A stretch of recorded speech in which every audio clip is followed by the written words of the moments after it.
Veg versus non veg, कौन सा खाना खाने वाले लोग ज्यादा ताकतवर, ज्यादा स्मार्ट और इंटेलिजेंट, ज्यादा एक्टिव और ज्यादा लंबी जिंदगी जीते हैं? जैसे गाय फॉर एग्जाम्पल घास खाती है और शेर मटन, वैसे एक इंसान की नेचुरल बायोलॉजी के हिसाब से हमें क्या खाना चाहिए, वो क्या खाने के लिए बनी है? फल और सब्जियां या फिर जानवरों का मांस? क्योंकि हमारा जो नेचुरल फूड होगा वही हमें एक फिट और लंबी जिंदगी देगा, राइट? वेल, जरा इन पर नजर डालिए। यह है जॉर्डन पीटरसन, एक बहुत ही फेमस साइकोलॉजिस्ट। इनके कहने में जब से इन्होंने खाने में स्ट्रिक्टली सिर्फ और सिर्फ नॉन वेजिटेरियन फूड खाना शुरू किया, जिसे कार्निवोर डाइट भी कहते हैं, इनका वजन 50 पाउंड्स कम हो गया और इनके शरीर के सारे प्रॉब्लम्स गायब ही हो गए। What else has changed? Well, I lost 50 pounds like instantly and kept it off. You know, I don't like to propagate it, but this diet seems to have stopped all of that. I don't have psoriasis. All of the patches have gone. Yeah. Now that's interesting, right? वो भी एक intellectual scientist ऐसा कह रहे हैं। और भी कई सारे लोग हैं जो इसी सेम एक्सपीरियंस का जिक्र करते हैं कि नॉन वेजिटेरियन डाइट ने उनकी लाइफ ही बदल दी। लेकिन दूसरी तरफ ऐसे भी लाखों लोग हैं जो एग्जैक्टली इसका उल्टा बोलते हैं। जैसे फॉर एग्जांपल ये TEDx का टॉक ही देख लीजिए, जिसमें एक एंटरप्रेन्योर ये बता रहे हैं कि जब से वो एक वेजिटेरियन प्लांट बेस्ड डाइट में शिफ्ट हुए ना, उनकी जिंदगी टोटली चेंज हो गई। Over the next 6 months of following a primarily whole food plant-based diet, not only did I continue to experience crazy amounts of energy and mental clarity, but every single health issue I had battled since I was 3 years old went away. अब इसी video के नीचे भी अगर आप comments देखोगे, ढेर सारे कमेंट्स आपको मिलेंगे जो ऐसे ही सिमिलर एक्सपीरियंस को शेयर करते हैं। तो आखिर यहां पर सच क्या है भाई? वेल, सालों से चलती आ रही डिबेट को ना आज once and for all settle कर ही लेते हैं, क्योंकि आज इस रेसलिंग मैच का रेफरी खुद साइंस होगा, जिसका मकसद सिर्फ एक है, सच्चाई को ढूंढ के निकालना।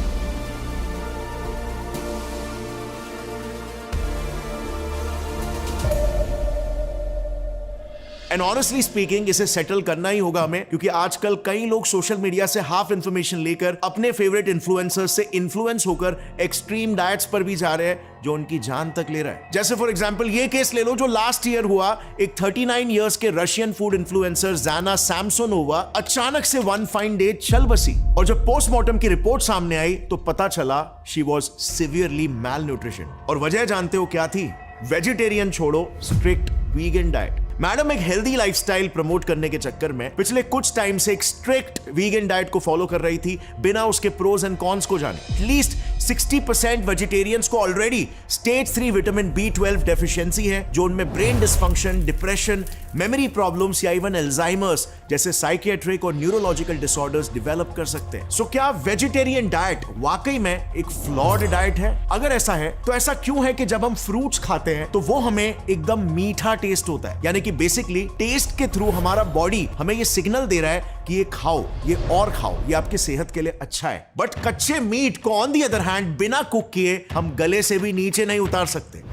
तो मीट हमारा नेचुरल फूड कैसे हो सकता है? हिस्टोरिकली इंसान आखिर क्या खाने के लिए बना था, और आज के समय में हम वो कौन कौन सी गलत चीजें खा रहे हैं जो हमारे खाने के लिए कभी बनी ही नहीं थी? वेल, इन सभी सवालों के जवाब जानने के लिए ना हमें इतिहास में पीछे जाना होगा, उस दौर में जब हमारे सबसे पहले पूर्वज ने इस पृथ्वी पर अपना कदम रखा था। उस समय उनका सबसे पहला खाना आखिर क्या था? सो कहानी कुछ ऐसी है कि आज से करीब 66 मिलियन साल पहले जब पृथ्वी डायनासोर्स के एक्सटिंक्शन से ऑलमोस्ट रिकवर कर चुकी थी, तब चारों ओर काफी घने जंगल हुआ करते थे और हर जगह बस फल ही फल हुआ करता था। अब ऐसे में हुआ कुछ यूं कि उन दिनों एक ऐसा नया जीव विकसित हुआ जिसके हम इंसानों जैसे पंजे हुआ करते थे, मगर दिखने में वो किसी चूहे और स्क्विरल का मिक्स ब्रीड लगता था। ये था दुनिया का first primate, can you believe it? और यही हमारा पहला पूर्वज था, जिसका नाम था परगेटोरियस। ये प्राइमेट जो आज के सारे बंदर, एप्स और ह्यूमंस का फर्स्ट कॉमन एंसेस्टर था, माना जाता है मेजरली सिर्फ फल खाया करता था। अब पता चला हमें फल इतना मीठा क्यों लगता है, क्योंकि फल हमारा सबसे प्राचीन खाना है। और इसीलिए आप ये भी देखोगे कि ज्यादातर मांसाहारी जानवरों के स्वीट टेस्ट के रिसेप्टर्स या तो होते नहीं है या तो वो इनएक्टिव होते हैं। वो फलों की स्वीटनेस को टेस्ट नहीं कर पाते, फील नहीं कर पाते जिस तरीके से हम कर पाते। सिर्फ हम इंसान और बंदर इतने मिलियंस ऑफ ईयर्स के एवोल्यूशन के बाद भी आज भी फलों की स्वीटनेस को एंजॉय कर सकते हैं। ऑल इन ऑल साइंस के हिसाब से इसमें कोई डिबेट नहीं है कि हमने शुरुआत वेजिटेरियन डाइट से ही की थी। But does this actually prove कि आज के तारीख में भी हमारा शरीर सिर्फ और सिर्फ वीगन डाइट के लिए ही बना है? Well, not up till now. आज से करीब 15 मिलियन साल पहले पर्गेटोरियस के डिसेंडेंट्स कुछ इस तरह से इवॉल्व होने लगे कि उनका शरीर कुछ और रफ चीजों को भी डाइजेस्ट करने लगा, जिस वजह से अब उनकी वीगन डाइट डाइवर्सिफाई होने लगी और वो फ्रूट्स के अलावा ठोस सीड्स, नट्स, रूट्स और बाक भी खाने लगे। एंड अकॉर्डिंग टू साइंटिस्ट, इसका प्रूफ हम फर्स्ट होमोनिन यानी कि फर्स्ट मॉडर्न ह्यूमंस के सबसे पहले एंसेस्टर सहेलैंथ्रोपस चैंडेंसिस और ऑस्ट्रेलोपिथेकस स्पीशीज में देख सकते हैं, जिनसे बाद में सारे होमो स्पीशीज इवॉल्व हुए। इन दोनों के डेंटल स्ट्रक्चर्स में आप देख सकते हो, इन दोनों के ही कैनाइन्स शायद इसी डाइट से इवॉल्व हुए होंगे, जो कि काफी छोटे हुआ करते थे और दांतों पर मौजूद प्रोटेक्टिव व्हाइट कोटिंग यानी कि एनामल काफी थिक हुआ करता था, जो यूजुअली उन जानवरों में होता है जिनको रेगुलरली कड़क सीड्स और नट्स को चबाना पड़ता है। प्लस साइंटिस्टों को इनके दांतों के सरफेस पर जिस तरह के माइक्रोस्कोपिक पिट्स और स्क्रैचेस मिले हैं, वो भी इसी तरफ इशारा करते हैं कि सीड्स और नट्स उनके डाइट का एक रेगुलर पार्ट हुआ करता था। कहने का मतलब बेसिकली ये है कि जब हमारी प्रजाति सभी बंदर प्रजातियों से अलग हुई, उसके बाद भी मॉडर्न ह्यूमंस के एंसेस्टर्स पूरी तरीके से शाकाहारी ही थे। बट इसी एग्जैक्ट घड़ी में आने वाला था एक मेजर बदलाव। हमारे पूर्वजों ने जब सीड्स और नट्स को खाना शुरू किया, तो इसी डाइट ने हमें मांसाहारी बनाने की तैयारी कर ली। Let me explain you how did we become meat eaters. तो देखो, पहले क्योंकि हमारे पूर्वज फल, फूल और पत्ते खाया करते थे, जिसमें लिपिड्स और प्रोटीन्स कम होते हैं और फाइबर ज्यादा, तो इसीलिए उस वक्त उनमें लिपिड्स और प्रोटीन्स को डाइजेस्ट करने वाला स्मॉल इंटेस्टाइन छोटा हुआ करता था, और कीकम ऑन द अदर हैंड यानी कि लार्ज इंटेस्टाइन की शुरुआत में जो पाउच जैसा ऑर्गन होता है जिसमें फाइबर डाइजेस्ट करने वाले बैक्टीरिया मौजूद होते हैं, वो बड़ा हुआ करता था। लेकिन फिर जैसे हमारे पूर्वज सीड्स और नट्स खाने लगे जिसमें फाइबर्स कम और लिपिड्स और प्रोटीन ज्यादा होते हैं, तो इवेंचुअली ऐसी चीजों को पचाने के लिए उनका स्मॉल इंटेस्टाइन लंबा होते चला गया और इंस्टेड कीकम श्रिंक हो गया। यानी कि सीड्स और नट्स पचाने के साथ साथ बॉडी में मॉर्फोलॉजिकल, स्ट्रक्चरल बदलाव होना शुरू हो गए थे और ultimately they had a perfect gut, जो वेजिटेरियन खाने के साथ साथ कुछ हद तक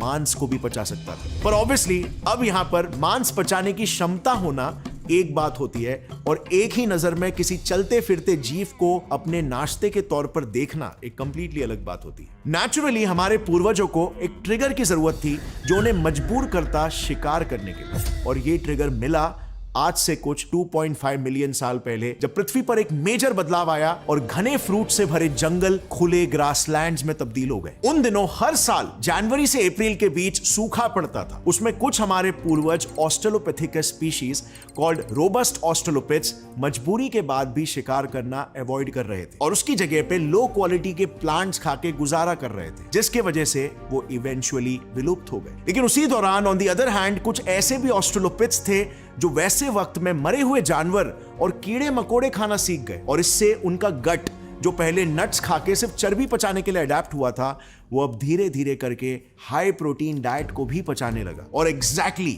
इसी के ही वजह से, आई रिपीट, इसी हाई प्रोटीन डाइट के ही वजह से कुछ ऑस्ट्रेलोपिथ स्पीशीज तेज दिमाग वाले होमो सेपियंस में इवॉल्व कर गए। सो ये है बेसिकली एक बहुत ही क्रेजी फैक्ट कि आज हम इंसानों के पास जो तेज दिमाग है, जिसके वजह से हम एथिक्स, मॉरल्स और रिलीजियन के बारे में सोचकर नॉनवेज खाना त्याग भी कर पा रहे हैं, वो दिमाग भी नॉनवेज की ही देन है in the first place. Crazy right? In fact कई एक्सपर्ट्स कहते हैं कि हमने ब्लेड्स जैसे धारदार स्टोन टूल्स बनाना इसी वक्त सीखा था जब हमारा दिमाग तेजी से ग्रो हो रहा था। उस समय क्योंकि हमारे पास लंबे कैनाइन्स नहीं हुआ करते थे हड्डियों से कच्चे मांस को चीर के अलग करने के लिए, इसीलिए हमने पत्थरों में धार करके उन्हें नाइफ की तरह इस्तेमाल करना शुरू कर दिया और मांस खाने लगे। अब ऐसे में आपके दिमाग में नेचुरली एक सवाल आएगा कि तो फिर हम कंप्लीटली मांसाहारी जानवर क्यों नहीं बन गए, जैसे लायन या टाइगर? वेल, इसके पीछे भी ना एक बहुत ही इंटरेस्टिंग रीजन है, क्योंकि बाकी मांसाहारी जानवरों के विपरीत हमने लक बाय चांस आग जलाना डिस्कवर कर लिया और नतीजन हम मांस को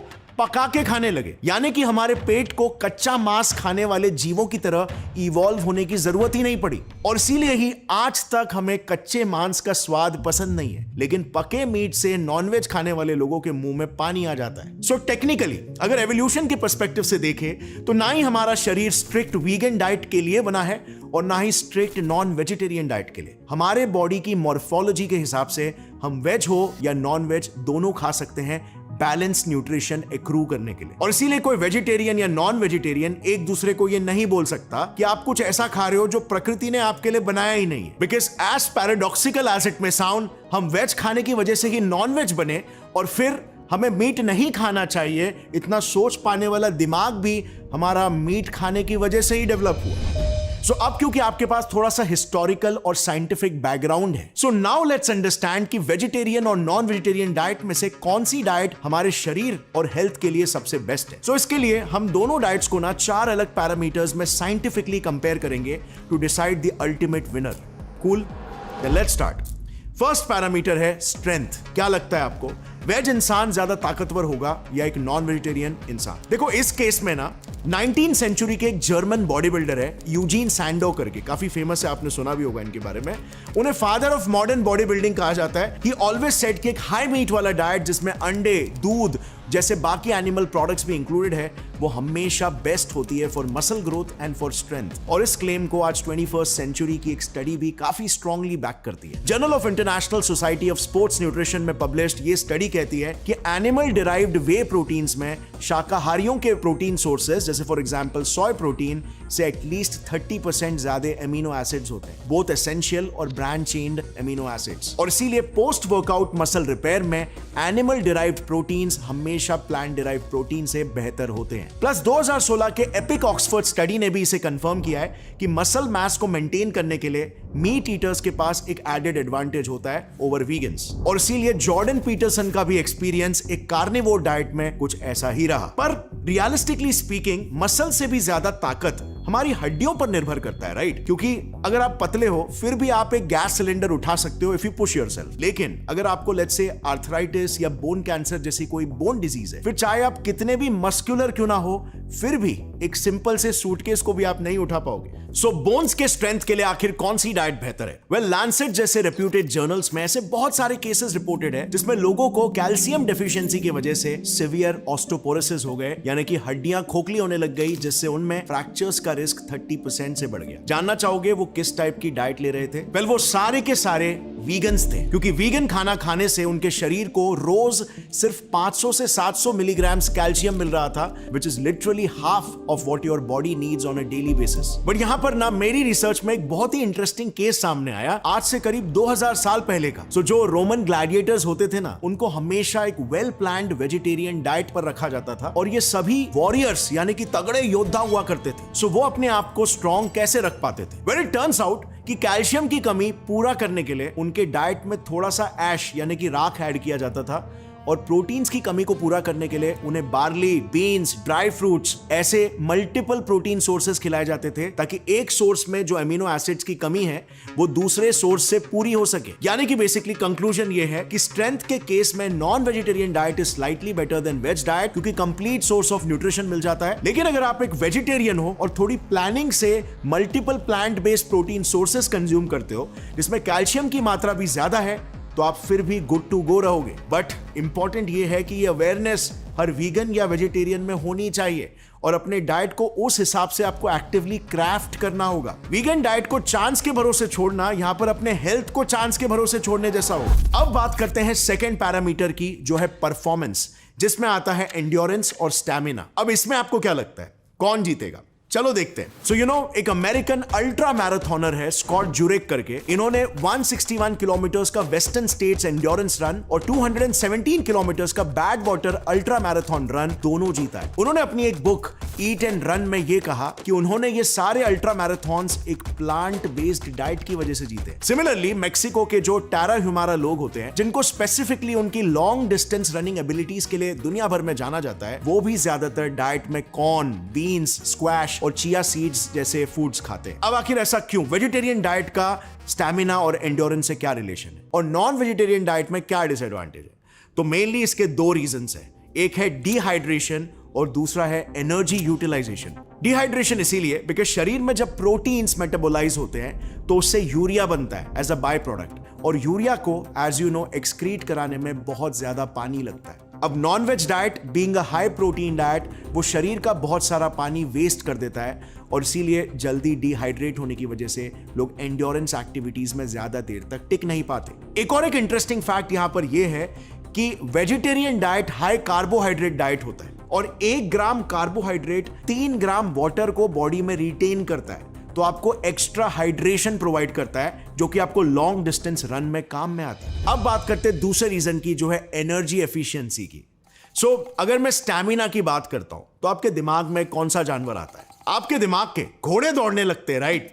मेरा मतलब है आपके दिमाग में घोड़ा आता है। बात यह है ना कि मोस्टली सभी कार्निवोर्स में भी छोटे स्प्रिंट्स में फास्ट जरूर भाग लेंगे जैसे चीता, मगर वो लंबी दूरी तक सस्टेन नहीं कर पाते। एक मेजर रीजन इसके पीछे ये है कि कार्निवोर्स मोस्टली कार्बोहाइड्रेट्स को नहीं बल्कि फैट्स को एनर्जी सोर्स की तरह यूज करते हैं, जो बहुत स्लोली एनर्जी में कन्वर्ट होता है। And on the other hand vegetarian diet carbohydrates जैसे ग्लूकोज और फ्रुक्टोज से लोडेड होते हैं, जो बॉडी को सस्टेन्ड और इजीली अवेलेबल एनर्जी प्रोवाइड करता है ब्लड ग्लूकोज और लिवर ग्लाइकोजन के फॉर्म में, जो वेजिटेरियंस को एडवांटेज देता है over non vegetarians. Non veg food में कार्बोहाइड्रेट्स नहीं बल्कि फैट्स और प्रोटीन ज्यादा मात्रा में होता है, जो बॉडी रेडीली इस्तेमाल नहीं कर सकता एनर्जी के लिए। और इसीलिए एनिमल वर्ल्ड में अगर आप देखोगे ना तो आपको एक इंटरेस्टिंग कहानी दिखेगी। कार्निवोर्स ने मसल पावर के लिए एनर्जी का ट्रेड ऑफ किया। ऑल इन ऑल एंड्योरेंस के केस में vegetarian diet is always better than non vegetarian diet. अब बात करते हैं थर्ड पैरामीटर की, जो है कॉग्निटिव फंक्शंस यानी कि ब्रेन पावर की। अब देखो, हमने एवोल्यूशन वाले पार्ट में ये ऑलरेडी डिस्कस कर लिया है कि हमारे दिमाग का विकास हो ही पाया जस्ट बिकॉज हमने मांस खाना शुरू किया। हमें मांस खाने से ज्यादा प्रोटीन्स और न्यूट्रिशन डेंस कैलोरीज मिलने लगे, जिसने हमारे ब्रेन डेवलपमेंट में एड किया और हम होमो सेपियंस में इवॉल्व हो पाए। ऑल्सो हमने ये भी जाना कि एक vegan diet stage 3 vitamin B12 deficiency cause करती है, लेकिन शायद आपको इसका अंदाजा नहीं होगा कि डेफिशिएंसी के कितने सीरियस इफेक्ट्स हो सकते हैं। आपको याद होगा हमने अपने इस वाले लास्ट वीडियो में कहा था कि एक डीएनए मीथाइलेशन करके प्रोसेस होता है, जो आपके जीन एक्सप्रेशंस यानी कि जीन्स बॉडी को जो सिग्नल्स देते हैं उन्हें ऑन या ऑफ करता है। वेल गेस व्हाट, ये विटामिन B12 जो हम खाते हैं वो इसी डीएनए मीथाइलेशन प्रोसेस में सबसे अहम किरदार होता है। एंड सिंस क्योंकि हमारे ब्रेन को बहुत सारे हार्मोन्स और न्यूरोट्रांसमीटर्स रिलीज करने पड़ते हैं, जिसके लिए कई सारे जीन्स के एक्सप्रेशंस को रेगुलेट करना पड़ता है, तो इसीलिए विटामिन B12 डेफिशिएंसी का सीधा सीधा मतलब होता है ब्रेन हार्मोन्स और न्यूरोट्रांसमीटर्स के फंक्शन के साथ कॉम्प्रोमाइज। और यही वजह है कि मैंने शुरू में कहा था विटामिन B12 डेफिशिएंसी से साइकियाट्रिक और न्यूरोलॉजिकल डिसऑर्डर्स लिंक्ड है। अब यस, इस कमी को पूरा करने के लिए वेजिटेरियंस और वीगन्स विटामिन B12 सप्लीमेंट्स ले सकते हैं, काफी सस्ते भी आते हैं। बट कम ऑन, यहां पर हम एक फेयर कंपटीशन की बात कर रहे हैं, सो हम आर्टिफिशियल सप्लीमेंट्स को कंसीडर नहीं करेंगे, और इसीलिए कॉग्निटिव फंक्शंस वाला पॉइंट जाता है नॉन वेजिटेरियन डाइट को। सो अब तक दोनों भी डाइट्स को 2 पॉइंट्स ईच मिल चुके हैं and we have a tie now, so we strongly need a tie breaker. So बढ़ते हैं final and the most important parameter की तरफ, the fourth parameter, diseases and longevity, यानी कि ज्यादा लंबी उम्र कौन जिएगा। अब इस पर्टिकुलर पैरामीटर में ना गेम थोड़ा सा ट्रिकी है, जज करना थोड़ा मुश्किल है, क्योंकि अगर हम बात करें ऑल कॉज मोर्टेलिटी का, यानी कि स्पेसिफिकली वेज या नॉन वेज खाने की वजह से नेचुरल लाइफ स्पैन कम होती है या ज्यादा होती है, तो इसमें ऐसे कोई स्ट्रॉन्ग कोरिलेशंस नहीं मिले। इस पॉइंट पे कह सकते हैं कि दोनों भी डाइट्स कंज्यूम करने वाले लोग इक्वल ही जीते हैं। मगर अगर हम बात करें मोर्टेलिटी बिकॉज ऑफ डिजीजेस, यानी कि हार्ट डिजीजेस या कैंसर, तो यहां पर कहानी थोड़ी सी बदल जाती है। एक स्टडी के अनुसार वेजिटेरियंस में हार्ट डिजीज से मौत 24% कम देखी गई है नॉन वेजिटेरियंस के मुकाबले।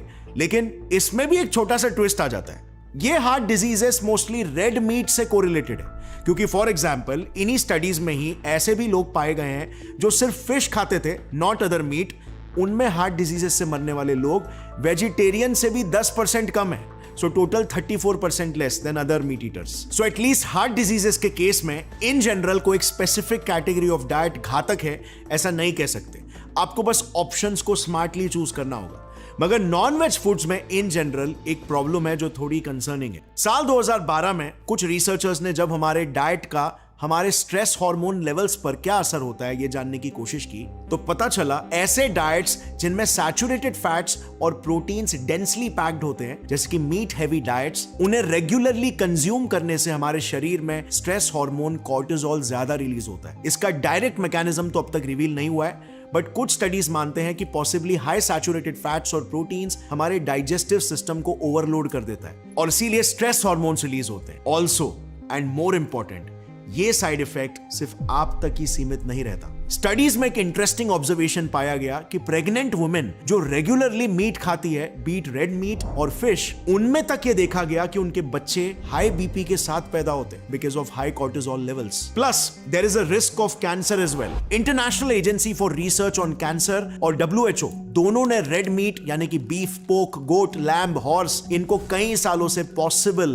कार्सिनोजेंस की लिस्ट में शामिल करके रखा हुआ है, क्योंकि ऐसे 500 से भी ज्यादा स्टडीज मिले हैं जो बताते हैं कि रेड मीट अनेकों तरह के कैंसर्स को कॉज कर सकता है, स्पेशली कोलोरेक्टल कैंसर जिसमें ब्लडी स्टूल्स निकलते हैं। रिसर्चर्स ये भी बताते हैं कि पर 100 ग्राम्स ऑफ रेड मीट आपकी लाइफ में कैंसर का रिस्क 17% से बढ़ा देता है। ये इसीलिए होता है क्योंकि जब हम रेड मीट को कुक करते हैं तो उसमें नेचुरली जो high amounts of nitrate compounds होते हैं वो हीट से एन नाइट्रोजो कंपाउंड्स NOCs में कन्वर्ट हो जाते हैं जो कि कार्सिनोजेनिक होते हैं। ये NOCs बेसिकली जब बनते हैं तो हमारे पेट के इनर लाइनिंग के सेल्स को डैमेज करते हैं जो कि कोलोरेक्टल कैंसर कॉज कर सकता है over a long period of time. So अगर एक लंबी उम्र जीना आपका मेन गोल है तो एक majorly vegetarian diet, plant based diet, provided कि आपको सारा न्यूट्रिशन मिल रहा है, कंज्यूम करना आपका बेस्ट ऑप्शन होगा।